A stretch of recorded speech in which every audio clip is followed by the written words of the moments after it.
نبات ميديا نبات ميديا نبات ميديا نبات ميديا نبات ميديا سلام خاتتلتي نبات ميديا كما يكنيهم كما يالهم أبززر لهمو سلام انتعنا نعهم يغون نابلنا نلومون كم تلوموت استفلالية حسطات زلوم مدبات كهلونا شير لايك سابسكرايب ناقبرنا دما نزي يوتيوب channel لابن معباي كل زكا علنا كنقبر دقيمنا نتوع بغتا نابتلومي أداني لهزلنا مدب مسن حلف دما كمزي تري ودلهم أبز وانزي أمريكا أبل لعلي فنزويلا ورار بمكيات نبريزيدنت مادورو بحيلي كاب سلطانو بمورات كاب رئيسي كتما فنزويلا جويا ناب أمريكا وسيداتولا نعوز ملكت حصر زبالة تنتنالو بنقفة برس زتصحفة كم زلو كنم بوينا حبيرنا نكتاتلو بوليتيكاوي تنتنا مرقص روسيان تشاينان أب سقومتي دونالد ترامب انتاي كون يقل ازناي أمريكا سقومتي أب أهقراوي ديبلوماسي روي زي معرينت حيلي كم زفتر يمن اتوم كاندي صعبينات ازوم زسعبو كون يقل يوم حادي كاب روسيان تشاينان حيال ملاش روسيا مسكو أب فنزويلا روي كتباون وتهدراون وفر اللواء بوتين نزل سقومتي لعلنا حانت هاجر زرقن متحاس أهقراو حقن كبل كقولت أي غاليو روسيا كبن قبر ملسي أب يوكرين وي أب كالك فالات أوروباوي كبابئة وتهدراوي هلاوء كتحيل تغيليا تشاينا بيجين أحفشا أب وشتاو قدات كالوت هاجرات إتكا زي مئتاو زبل بوليسي سلز تغتلت نزل سقومتي بترد خننو أمريكا أب قداي تايوان إدا كيتأتو كب متنقاطا كتقوملو تغيليا كلتا مدقام ودب حبرات هاجرات يونايتد نيشن كمز زبالة عبي سقومتي بزي عفلطو بايتو تساطتا زتوست مخانو حبرات هاجرات أهقراو سلام ناي معقاب عقمو أب حتو زأتيو هاجرات حيلي كاب حقن العلي أقداسيو زبل ملأختي أب زقبلالو زلوا أوان سرعات ويدما حق جاكا كخيد يخيليو سلسته مكففال لاتين أمريكا تقامتي كم كوبا نيكاراغوا بوليفيان زامسلا هاجرات نتسقمتي بتري بمقنان ورار أمريكا بمبال أبتزوبا صر أمريكاوي سمعت كجمر يخيليو دقفتي كم بعل أرجنتينا بجافير ميلي زمرحون ملكي تاليو بمبال نتسقمتي كدكفو يقوليهم أربعة وشتاوي بوليتيكا أمريكان صلوا مرجان ترامب نزسقمتي زوسده وسان مراحي مقانون مقلاتيو ازي عب دقفت ترامب تقبالنت كوسخ يقلقو انتخونه أمريكا نبزيد لي كوينات يدفعفوا علو زبل نقفيتاون كالعل يقليو حمشته عقرقر عداقا ندادي فنزويلا حانت كابتنا بعلم زعبي عقر نداد زلوان هاجرات سلزخونت إذ كوينات زمسل سقومتي أب علما واقا ندادي روي وسخ كسعب يقليو دحريو انتاي كخون يقل حبرات هاجرات أب زغصلو ساعاتات هزوز آخيبا كتصوع يقليو روسيان تشاينانون أب لعلا أمريكا قطباو اقدا وي ديبلوماسياوي سقومتي كوستا يقلاين أبيت بشاشا أبز وانزي بناي منغستاوي مراخبو وزغان كي ترفيكم اون ناب هزبي بموراد استفلالي أخيباتات ويدما سميناراتنا قبري بزعبا عسب 24 ساعات كزارب نسهم علنا حجر ما حلف حليفهم أب منغستاوي مراخبو وزغان قريبهم بزعبا عسب استزارب وزربا نباهم كبلي حبيرنا نكتاتلو ኤርትራ መንግስት አሁን አሰብ ላይ እየሄደበት ያለው ውል የልማት የምናምን ብሎ የሚያካሄድበት አካሄድ መንግስት ማስቆም አለበት። ከገባው በዲፕሎማሲ ከገባው በአፍሪካ ዩኒየን ከገባው በኢዩን አካባቢ መንግስቲ እዚ ኣብ ብመንግስቲ ኤርትራ ዝግበር ዘሎ ንወደብ ዓሰብ ንምምዕባል ዝካየድ ዘሎ ስራሓት ደው ከብሎ ከም ዘለዎ መተሓሳሰቢ ከቅርብ ክኽእል ኣለዎ انت تقايلو ازدما بدبلوماسياو منجدي كون تزيكيلو بمنجدي حبرت افريكا اون بوك سالت انتزا زي تقايلو بمنجدي ودب حبرات هاجرات ازمت انقاقتازي كبتصح كجبر كخيل اللو ካልሆነ በሚገባው ቋንቋ አሰብን ማንኛውም አካል ኢቭን ዓለም አለው ግብጽ ተዋት ዓለም አለው ብሎ የሚመጣ አካል የኢትዮጵያ የዘመኑ ጠላት እንደሆነ በግልጽ በመንግስት ደረጃ በዲፕሎማሲ ቋንቋ ባይነገር እንኳን የኢትዮጵያ ህዝብ የኢትዮጵያ ሚዲያ ይሄንን ሊገልጸው ይገባል። ነቲ ዝኾነ ይኹን ናብ ዓሰብ ከልምዕ ኢሉ ዝመጽ ወይውን ባዕሉ መንግስቲ ኤርትራ ነዚ ናይ ልምዓት መደባት ምስ ዝተግብር بمنجست درجة وقعوي مجلسي كوتس كخيل اللو أزي كوتس أنت زي كيلو دما ناي إثيوبيا محبراوي ميدياتات نزي كجاوحن كزرجحن خيل اللون ማንም እግሩን አንስቶ አሰብ ላይ ምንም ማየት ልማት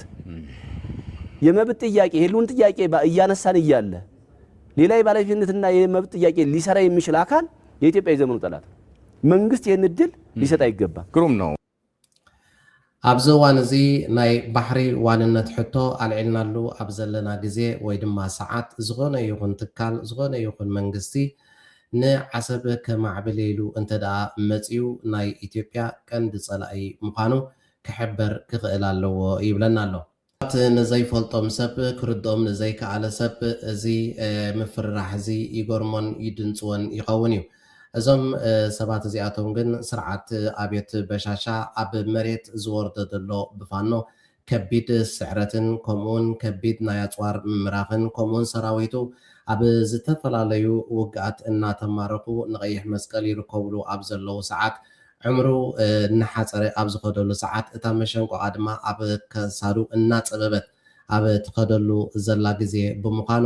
እዚ ደዛረቦም ዘሎ ድማ ኪኖ ሃተፍተፍ ዝኸይድ ካልእ ወላ ሓንቲ ኣበርክቶ ወይ ድማ ወላ ሓንቲ ፋይዳ የብሉን። እቲ ዕግርግር፣ እቲ ዓቕሊ ፅበት፣ እቲ ጭንቀት፣ እቲ መንገዲ ጥፍኣት ዝኸድዎ ዘለዉ መምለሲ ዘይብሉ ስለ ዝኾነ ከምዚ ዓይነት ዘረባታት ክዛረቡ ነቲ ህዝቢ ኢትዮጵያ ድማ ናብ ዘየድሊ ኩናትን ወረ ኩናትን ክወስድዎ ምናልባት ቅድሚ ምጥፍኦምን ዝኾነ ነገር ኣጥፊእካ ጥፋእ ዝዓይነቱ ስጉምቲ ክወስዱ ተኽእሎታት ክህልውን ስለ ዝኽእል እዚ ናይ ዓቕሊ ጽበት ዘረባታት እዚ ይዛረቡን ይደጋግሙን የጋውሕን ይውዕሉን ይሓድሩን ኣለው። ዝኾነ ይኹን ኤርትራዊ ድማ ብናይዚኦም ዘረባ እዚኦም ሰሚዑ ድንብርፅ ዝብሎ ክህሉ የብሉን። እንኳን ዓሰብ ኤርትራዊ ናይ ኢትዮጵያ ፌክል ትገበረ እዩ ስለዚ ዓሰብ ናይ ኤርትራ ኮይና ይትፈልጥ ሕቶ ዳጆክ ሕቶ እምበር እስከ ድገማ እዚ ክኾን ከሎ ዓሰብ ናይ ኤርትራ ኮይና ይትፈልጥ ለምሳሌ ዘክቲያ ግን ብወለ ማሕደር ነበረት ኮይና ይትፈልጥ የማሓስካ ደጊምካ ደቂ ክርኢ ኣለዎ መሊቀ ይባሃል ክነብረ ይንኽእል ኣብ ባይ ሕዝናየና እዚ ልክቃለስ ኣለዎ ትግራዋይ እዚኦም ሲ እንዴ ልቃለሱ አይኖር ይሉሉ ተጠየቅት ነግረካ እኮ እንዴ እያንዳንዱ መረጃ ዝርዝር አለው አና ነው ወጥ እንደለ ይቅርታ ታይሎም ችግር ይውል ይቅርታ ይውል ግን ሰላም ኮንኮ እንደቆም እና ክርኢ ኣለዎ ዞን ኸዛ ትግራይ ልንቀሳቀስ ኣለዎ ሕማቃት ክነቅሎም ኣለዎ ማንም መከላከያ ኸይዱ ክነቅለሉ ይውል ባዕሉ ክነቅል ኣለዎ እንዴ ፈዳያ እንትን ሽሙቅ ኮይኑ ከለውን ኮቋም ኣለዎ አልወለዛ ቀይ ባህርም ዜሮ አይንስናይ እንለቀው ይመካት አይተርፊ ታዩ ይው እንደحله يخونه ግን በጊፍት በካሳ ኮነ ሁሉ ብስሩ አድናያ ባህርናያ ሁሉ ይርግፈናል ንጓይሉና ትግራይ ሲቃረሰለው ለሐሰን ፖለቲካ ይኸነ ከምዚ ክንሰምዓነ ክንከታተሎን ዘጸናሕና እዩ። እዚኦም ደረቢ ከም በዓል እዚኦም ዝኣመሰሉ ምሽሙሻት ሕጂ ኣብ ግዜ ዕርበት ናይ ኣብየት በሻሻ ከምዚ ኢሎም መልሓሶም ከበላሽው ከምዚ ኢሎም ድማ ታሪኾም ክፅይቑ ክትሪኦም ከለኻ መታን ቅድሚ ሕጂ ዝሰረቕዎ ወይ ድማ ብስርቅን ምድንጋርን ዘጥረይዎ ንብረት ከይህገሮም ወይ እውን ኣብየት በሻሻ ዝኾነ ይኹን ስጉምቲ ንኸይወስደሎም ብፍርሒ ዝኣክል ንዕኡ ንምውዳስ ዘይከውን ነገር ምስክርነት ክህቡ ኣብ ማሕበራዊ ሚድያ ክዛረቡ ንሰምዖም ኣለና። ምስናት ኣይንሕመቕ ኣድራሻ ናይዚኦምን ካብ ምስታት ክንቁጠብ የበልናን كم تقدمنا زبلنايو እዚኦም ምናልባት ኣብ ዕርቦቶም ኣብ ግዜ ጥፍኣቶም ዝኾነ ይኹን ናይ ምግባር ተኽእሎታት ወይ ድማ ዝኾነ ይኹን ናይ ምፍታን ስጉምትታት ኣንጻር ኤርትራ ኩናት ክፍትኑ እውን ተኽእሎታት ክህሉ ስለ ዝኽእል ኣብ ኩናት ከይበፅሑ ግን ብፍሉይ ወተሃደራዊ ስርሒት ከምዚ ኣሜሪካ ኣብ ልዕሊ ቬኔዙዌላ ዝገበረቶ ማለት እዩ ሻዕብያ እውን ኣብ ኣዲስ ኣበባ ከምኡ ክገብር ተኽእሎታት ስለ ዘሎ እዚኦም እውን ክስወሩ ስለ ዝኽእሉ ካብ ብሕጂ ቦቶምን ኣድራሻኦምን ሽሞምን መዝጊብካዮም ምፅናሕ ተመራፂ ስለ ዝኾነ ይኹን ሰብ ሓበሬታ ዘለዎ ብውሽጢ ክረኽበና ይኽእል እዩ እቲ ክሳብ ሕጂ ዓፈርፈር ዘብሎም ዘሎ ድማ እቲ ምክንያት ኣብየት በሻሻን እናተኮራኮርን እንታይ እዩ እንተዳኢልና እቲ ግብረ መልሲ ሓፂርን ንፁርን እዩ እሱ ድማ እዚ ንሪኦ ዘለና እዩ እዚ ኣብ ክልል ኣምሓራ ዝካየድ ዘሎ ኩናት ኣንጻር ኣብየት በሻሻ ብፋኖ ዝካየድ ዘሎ እዩ ከምዚ ትርእይዎም ዘለኹም ሰራዊት ኣብየት በሻሻ ብከምዚ ንሪኦም ዘለና መልክዕ ይማርኽ ኣሎ ሞት ዝኾነ ድማ ይመውት ኣሎ ዝቆስል ይቆስል ኣሎ ደሃይ ዘይብሉ ድማ ደሃይ ዘይብሉ ይጠፍእ ኣሎ ኣብ መሬት ከቢድ ወተሃደራዊ ስዕረት የጋጥሞ ስለ ዘሎ ነዚ ስዕረት እዚ ንምሽፋን ድማ ንኤርትራ ገንሸል ብምግባር ነቲ ህዝቢ ድማ ኣድህብኡ ንምስራቅ ብዛዕባ ዓሰብ 24 ሰዓት ክዛረቡ ንሰምዖም ኣለና እቲ ሓቂ እዚ ንኸይወፅእ እቲ ሓቂ ህዝቢ ኢትዮጵያ ነዚ ንኸይፈልጥ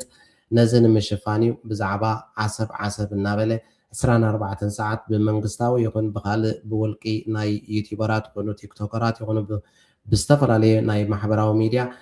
ማእዝን ወይ ድማ ኣቓልቦ ናይቲ ህዝቢ ኢትዮጵያ ንምጥምዛዝ ዝግበር ዘሎ ስራሕ እዩ እምበር ብዛዕባ ናይ ዓሰብ ዝገብሩ እንተዝኾኑ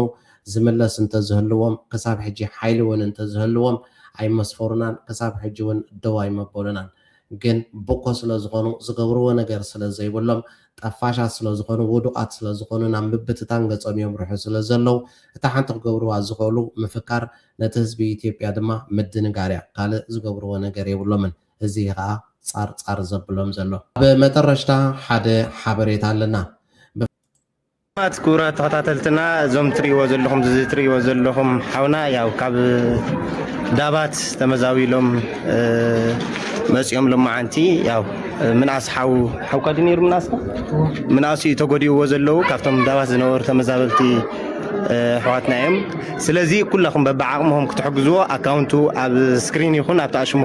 ከቕምጠልኩም ናይ ወላዲቶም ኣካውንት ኣጋጣሚ ኣብ ትኩስ ሓዘን ስለ ዘለዎ እየ ንዓኣቶም ክቆርፆም ዘይከኣልኩ ስለዚ ኣብ ኣካውንቶም ማንም ሓጋዝ የብሎም ኣካውንቶም ኣብ ናይ ሕብረት ባንኪ እዩ ኣብ ስክሪን ወይ ከዓ ኣብ ኮሜንት ከቕምጠልኩም እየ ኩላኹም ኤርትራውያን ኩኑ ተጋሩ ኩኑ ክትሕግዝዎም እዞም ወገናትና ክትሕግዝዎም በዚ ኣጋጣሚ ክሕብረልኩም ይፈቱ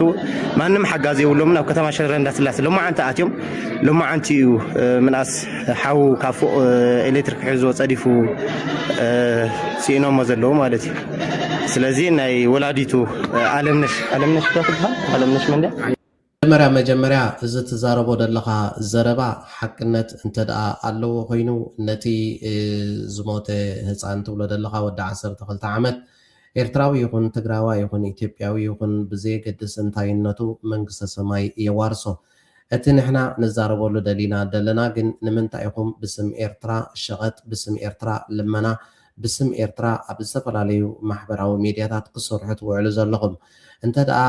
ሰብ ኮይኑ ወዲ ሰብ ኮይኑ እንተደኣ ፀጊምዎ ብትልክዕ በቲ ሓቀኛ መንገዲ መፂኹም እዞም ሰባት እዚኣቶም ሽግራት እዮም እዞም ሰባት እዚኣቶም ተፀጊሞም ኣለው ዝኾነ ይኹን ሰብ ድማ ክሕግዞም በዛ ኣካውንት እዚ ይኽእል ኢልኩም ክትዛረቡ ትኽእሉ ኢኹም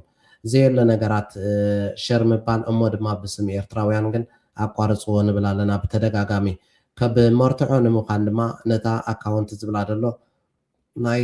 ባንክ ቁፅሪ ሕሳብ ናባኹም ክነብላ ኢና ባዕልኩም ሪኢኹም ፍረዱ ሕሳብ ኣካውንት ወይ ድማ ባንክ ኣካውንት ዝበሃል ዘሎ እዚ ትርእይዎ ዘለኹም እዩ ኣብዚ ሙሉእ ስም ተፃሒፉሎ ኣለምነሽ ይብል ኣሎ ኣድራሻ ኣይንበብን ይደሎ ብዚ ዜግነት ኣብዚ ትርእይዎ እንድሕር ኣለኹም ከዓኒ ኢትዮጵያ እዩ ዝብል ዘሎ እዛ ሰብ እዚኣ ኢትዮጵያዊት እያ ኤርትራዊት ኣይኮነትን ትግራዊት ክትከውን ትኽእል ካልእ ካብ ክልላትና ኢትዮጵያ ክትከውን ትኽእል ብሓፈሽኡ ኢትዮጵያዊት እያ ትብል ዘላ ነታ ሰበይታ እውን ብኣካል ኣምፂኻ ክተዛረባ ይግባእካ ነይሩ ሕጂ ስለምንታይ ከምዚ ኢልካ ተዛሪብካ ኣይኮነ እንደዛረበና ደሎ ብስም ኤርትራውያን ምሽቃጥ ኣቋርፅዎ ነቲ ህዝቢ ድማ ከም መለመኒ ኣይትግበርዎ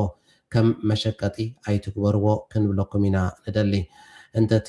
ሞይቱ ትብሎ ዘለካ ህፃን ግን ደጊምና ደጋጊምና መንግስተ ሰማይ የዋርሶ ንብል ዝኾነ ይኹን ሰብ ክሕግዞም ድማ ድልየትና እዩ ማለት እዩ ንሕና ንፀልኦን ኩሉ ግዜ ንቃወሞን ድማ ብስም ኤርትራውያን ምሽቃጥ